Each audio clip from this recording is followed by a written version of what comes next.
Peggy 18.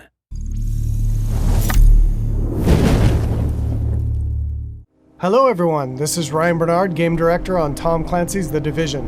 And today we're very excited to give you this exclusive walkthrough where we're going to follow a team of 3 players as they move through the Dark Zone. So here we have our group of 3 agents, Ryan, Megan, and Bronson, and we're going to be following them as they enter this very dangerous area in search of some awesome loot. Ryan is set up as the healer for the group, so he's got support skills loaded with Pulse and Healing Grenade. Megan is DPS, so she's got the Seeker Mine and Sticky Bomb loaded up. And Bronson's going to be taking the brunt of the punishment, so he's got Pulse as well and the turret, so he can keep the attention of the enemies during firefights. After the virus broke out, the Dark Zone was originally set up as a quarantine zone in the middle of Manhattan to contain the sick. But things rapidly went out of control, and there was a massive blackout, and the military had to evacuate. They had to leave their most powerful gear and weapons inside the Dark Zone. So this loot is extremely valuable to you as a player. But this also means that it's the most dangerous place in the game. This loot attracts a lot of attention, including other real players. The Dark Zone is a multiplayer gameplay space in our world, which you can seamlessly enter without any loading screens. Outside of the Dark Zone, you can play in teams of up to 4, but once inside, you can decide to collaborate with other agents or betray them, kill them, and take their loot.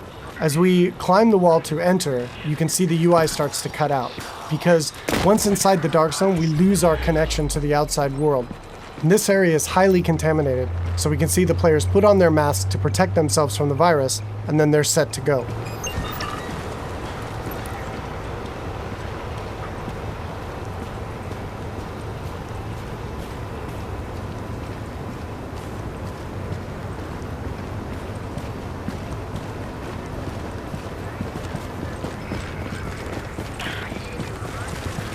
Okay, now we see our group is coming up on some enemies up ahead. As we get closer, we can see that these are actually part of the Rikers faction. And this is a group of convicts which, after the virus broke out, escaped the prison and have flooded into Manhattan to take advantage of the chaos. Here we can see Megan does a pulse, which gives the group information about what enemy types and levels that they'll be facing. And then we can engage. As you can see here, Bronson's going to go up right on top of him and take point, so he can take the attention of the enemies and draw aggro, and we can support him from behind with healing grenades, as you saw there, and covering fire. Using covers in the divisions is really important. You're going to be seeing the agents here as they move around flanking the different enemies, moving cover to cover, using height elevation to their advantage, and really trying to make sure that you're not exposed at any time, because when you're out of cover, you take a lot of damage from enemies. And it looks like we've only got a couple Rikers left here, and Bronson is really taking his role to heart and pushing right up into their face. And they've cleared him out. And here you can see Bronson's actually been a little bit too hardcore on this, and he's in what we call the down state. So since they're playing in a group, Ryan can head over and actually revive him so he doesn't die and need to respawn and run back to his group, and he can get right back into the action. And here we can see that Ryan's actually found a loot crate. And he's gotten extremely lucky and has gotten a legendary drop. But as we can see, it's actually contaminated. All gear and weapons in the Dark Zone are contaminated, and they need to be extracted before they can be actually equipped by the players or agents in the game. So in order to do that, our group is going to move to a nearby extraction point in Bryant Park. Once the group is inside an extraction area, they'll need to shoot up a flare which calls in a helicopter. Then they need to hold tight for 90 seconds and extract their goods. Alright, now we see our group has come across a different group of enemies, and these are the Cleaners. Cleaners used to work for the city of New York, but they got trapped on Manhattan when the quarantine was declared, and they've lost it. They want to, in their own minds, clean the city from the virus by burning anything and everything in their path, dead or alive. And this group of Cleaners is actually a tougher group of what we call elites in the game. They have much higher health pools and much higher damage output. So our group here is going to really have to work together using their weapons and skills to take them out. Of course, they drop much better loot and give a lot higher experience. We got Ryan seems to have moved up to a kind of a bad cover position here. He's taking damage from the right, and he's got a grenade coming in and he needs to move, and he's too slow. So he's going to need to top himself off with a nice self-heal. All right, so now we've dealt with the cleaners and we can move on towards the extraction area. But it looks like our group is not alone, and another group of players is in the same extraction area. In the Dark Zone, it's very important to find out player intention relatively quickly, whether or not they're a friend or foe. But it looks like these two are not interested in engaging, so our group's going to continue on and try to get that legendary weapon out. Extraction detected. Proceed with caution. Another team of agents has actually started an extraction, and our group is going to move to investigate.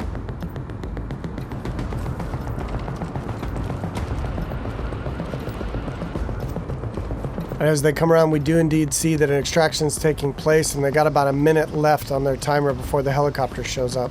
We don't see the extracting team.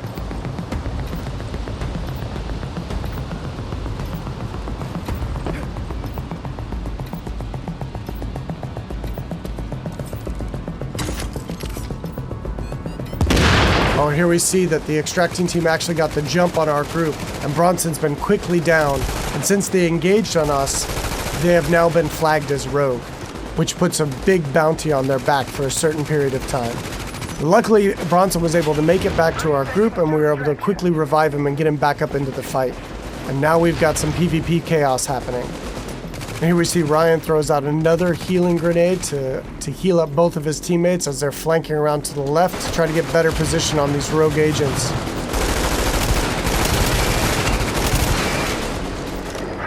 seconds. Alright, we see Megan's going to throw out another pulse, which really gives us good positioning on their locations. And here we can see another downside to going rogue in the Dark Zone. They have attracted another group of players, which is helping us take down this rogue group. And there we go. And of course, when you die in the Dark Zone, you drop any contaminated gear that you're currently carrying. It looks like the two groups now can divvy up the goods that they got from this rogue group. It looks like they've decided to just take out the new players and take all of the loot for themselves.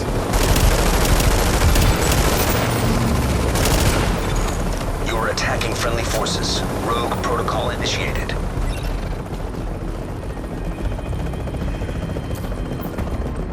So now in order to secure this loot, to make sure it's theirs, they need to complete an extraction. So now our team has 90 seconds to control this area and to stay alive to get their loot out when the helicopter arrives. And you can see them fanning out into good cover positions here in case any other players come into the area or those groups that we engaged come back.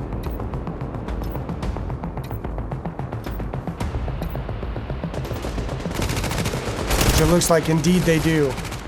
But now we're set up in really good positions here to be able to take them out.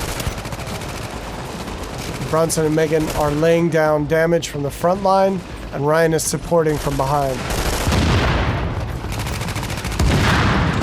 And again, it's really important in the game to make sure that you're always in cover whenever possible, and that you're not being flanked by any enemies. Here we see Ryan tossing a healing grenade as he runs past Bronson there. And they're going to focus on these two players here. 30 seconds to extraction. Straight in front of them. Now they got 30 seconds left to stay alive and control the area.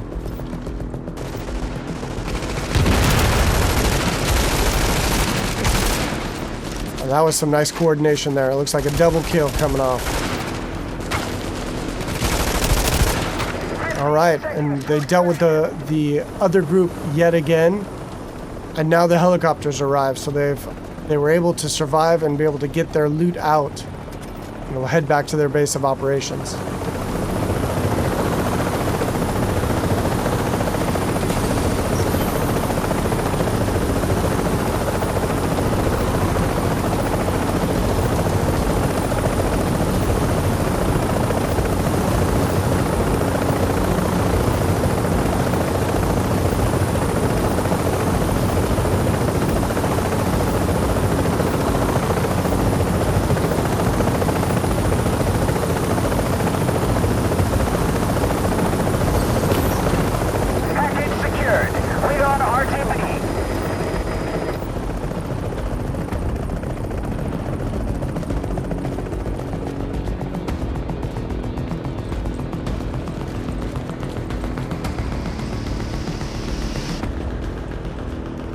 Now we can see the group is still flagged as rogue, and they're a very juicy target for other agents in the area. So they really should leave this area quickly and decide where to head out to next.